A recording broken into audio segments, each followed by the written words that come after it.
Hello বন্ধুরা, good morning. সকলে কেমন আছো? আশা করছি সকলে খুব ভালো আছো আর আমরাও খুব ভালো আছি। আমার নতুন আরেকটি ব্লগে তোমাদেরকে জানাই অনেক অনেক স্বাগত আর অনেক অনেক ভালোবাসা। এখন ওই টাইম হচ্ছে সাতটা এখনও বাজেনি। এখন থেকে তোমাদেরকে সাথে নিয়ে ব্লগটা শুরু করছি। আশা করছি ব্লগটা তোমাদের ভালো লাগবে।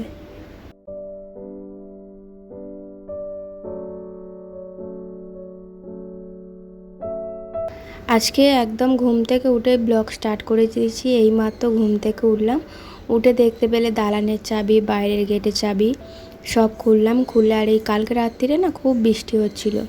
তো রাত্রিরে খাওয়া দাওয়ার পর হাত ধোয়ার জন্য বাইরে বেরিয়েছিলাম, তো দুটো ছাতাই একদম ভিজে গিয়েছিল। তো শোয়ার সময় এই ছাতাগুলো এখানে দালানে মিলে দিয়েছিলাম, তো শুকনো হয়ে গেছে। এখন মুড়ে রেখে দিলাম একটা, আর একটা এমনিই থাকবে, কারণ একটু পরেই তো মেয়েকে স্কুলে দিতে যাব, তখন আবার লাগবে। তাই জন্য এটা আর গোছালাম না। ওদিকে ওগুলো গুছিয়ে রেখে আর রাত্রে যে একটু বাসনগুলো আছে সেগুলোই এখন বাইরে বার করে দেব, দিয়ে তারপরে ব্রাশ করে চা করব।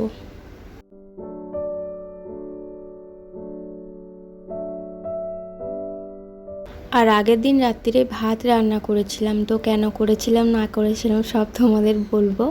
তো আমাদের তো ভাত একবারই অনেক কষ্ট করে খাই, তো আমি একদম ভাত ভালোবাসি না, তবু এক টাইম খেতে হয় তাই খাই। তো এখন এই যে ব্রাশ করে আর এই যে চায়ের বাসনগুলো বার করা আছে। আজকে একটু তাড়াতাড়ি উঠেছি। কি বলো তো, না একদিন কি হয় বলো তো, সকালে না ঘুম থেকে একদম উঠতে ভালো লাগে না। আসলে সারাদিন এত খাটাখাটুনি হয়, তো সকালে ঘুম থেকে উঠতেই পারি না। তো আজকে ঘুম ভেঙে গিয়েছিল, ঘুম ভাঙিয়েছিলাম জোর করে। কারণ হচ্ছে মেয়ে কদিন ধরে বলছিল যে পাউরুটি খাবে, তো দোকানে পাউরুটি পাচ্ছিলাম না, তাই আজকে একটু সকাল সকাল উঠেছি। আর আমাদের পাড়ার মধ্যে যে পাউরুটিওয়ালাটা আসে না, ওটা একটু তাড়াতাড়ি আসে, 6:30 7টার দিক করে চলে আসে। তো এদিকে রান্না বসিয়েছি আপাতত, তো এই পর্যন্তই রান্নাটা শেষ। কারণ কি বলো তো, আমি শুধু বাঁধাকপিটা কড়ার মধ্যে দিয়েছি, দিয়ে একটু নাড়াচাড়া করে চাপাটা দিয়েছি। তারপরে কি হয়েছে, গ্যাস শেষ হয়ে গেছে।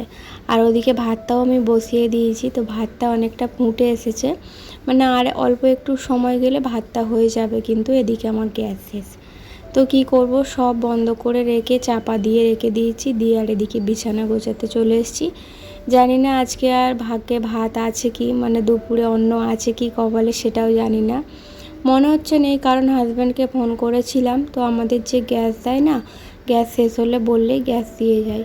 তো আজকে হঠাৎ বলছে যে গ্যাস নেই। তো আমার ঘরে কেরোসিন তেলও নেই যে আমি কেরোসিন তেলের মধ্যে জনতা জ্বালিয়ে রান্না করব, উপায় নেই।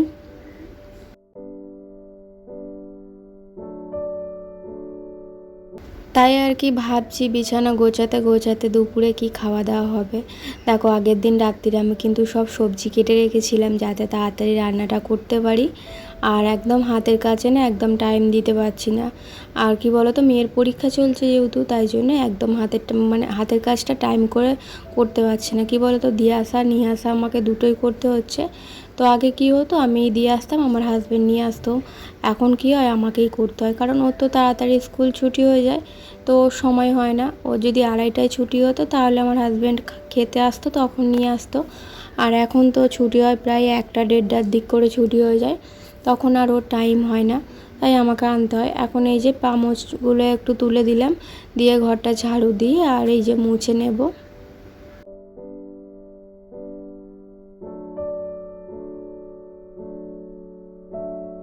কার কপালে কোথায় অন্ন লেখা আছে একমাত্র ভগবানই জানে। দেখো আজকে সকালেই ভাবলাম যে ভাত রান্না করে নেব তাড়াতাড়ি, কিন্তু দেখো গ্যাস শেষ হয়ে গেল। আজকে আর ঘরে রান্না হবেই না। হাজব্যান্ডকে ফোন করেছিলাম, ও তো বললো গ্যাস দিয়ে যাবে না, দেখি হোটেল থেকে যদি ভাত আনতে পারি।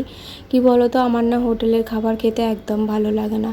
আর এই যে র্যাকটা দেখতে পাচ্ছ, এই র্যাকটা আমার হাজব্যান্ড এনে দিয়েছে। তো আমাদের তো গোডাউনে পড়েছিল, তো তো পড়েছিল, নষ্ট হয়ে যাবে পড়ে থেকে থেকে, তাই আমার হাজব্যান্ড এনে দিয়েছে এটা, যাতে আমি কিছু জিনিসপত্র রাখতে পারি। প্রথমে ভেবেছিলাম যে জুতো রাখবো, তারপরে ভাবলাম না, এত বড় একটা জুতো রেখে কি করব, আমি রান্নাঘরে গুছিয়ে রাখবো, কিন্তু গোছানোর জন্য তো একটু টাইম চাই, সেই টাইমটাই আমার নেই। দেখি হাতের কাজটা কমপ্লিট হয়ে গেলে তারপরে রান্নাঘরটা ভালো করে গুছিয়ে রাখবো।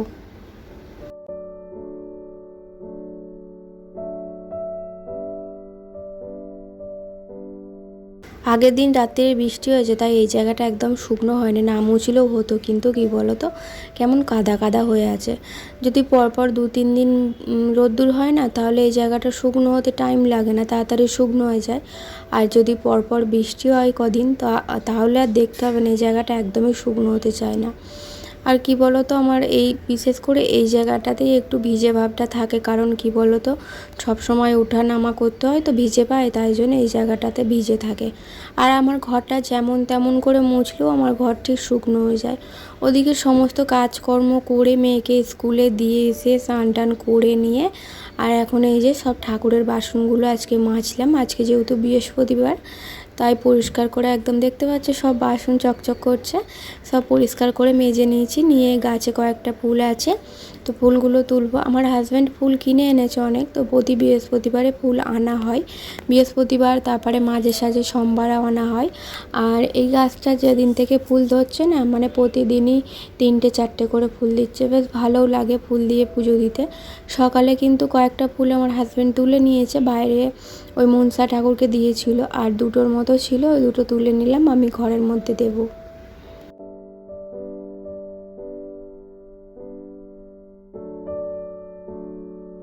মন্দিরটা সকালে আমার হাজব্যান্ড স্নান টান করে ধুয়ে পরিষ্কার করে দিয়ে গেছে। আবার দেখো না, গাছের মধ্যে পচা আম ছিল, সেই আমটা পড়েছে একদম মন্দিরে, একদম মাখামাখি হয়ে গেছে। তাই জন্য মন্দিরটা আবার একবার ধুয়ে দিলাম। আর এখন না অনেকটা সময় পার হয়ে গেছে, তো পুজো টুজো করে মেয়েকে স্কুল থেকে নিয়ে এলাম। নিয়ে আসার পরে এই কয়েকটা জামা শুকনো হয়েছে, শুকনো না জামাগুলো না, গামছাগুলো শুকনো হয়ে গেছে, আর জামাগুলো একটু উল্টে দিলাম, কারণ এখন তো একদম রোদ্দুর খুব একটা উঠছে না, মেঘলা হয়ে আছে, তো না উল্টে দিলে কী হবে, শুকনো হবে না, এরপর বৃষ্টি চলে আসবে, তখন আবার ঘরে মিলতে হবে। তাই এরকম মাঝে সাঝে উল্টে পাল্টে আর কি সব কিছু শুকনো করতে হয় বর্ষাকালে। আর এই গামছাগুলো শুকনো হয়ে গেছিলো, গামছাগুলো তুলে নিলাম।